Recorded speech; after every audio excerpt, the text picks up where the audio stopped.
Polisi Nasional Timor-Leste lehusi Komando Município Dili capturou na autor na Sanolu, caso incidente até besi posto administrativo na Ifeto Município Dili.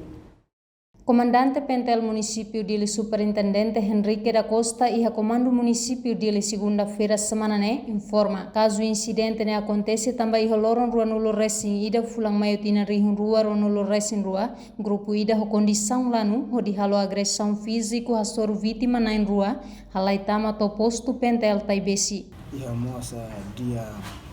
21 menino ia moça incidente ida mas acontece a parte area na festa no minha ia mercado TBC bagaimana ia grupo ida sira hemutua muito pois sira fila assalta fila kali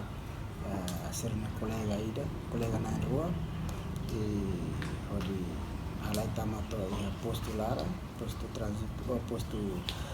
polícia TBC minha e consegue sira baku dunia vítima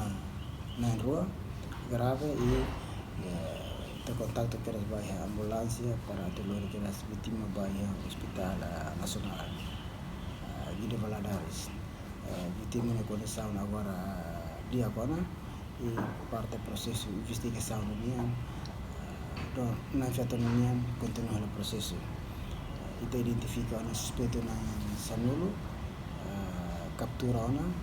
e parte investigação na feita minha, muito investigação criminal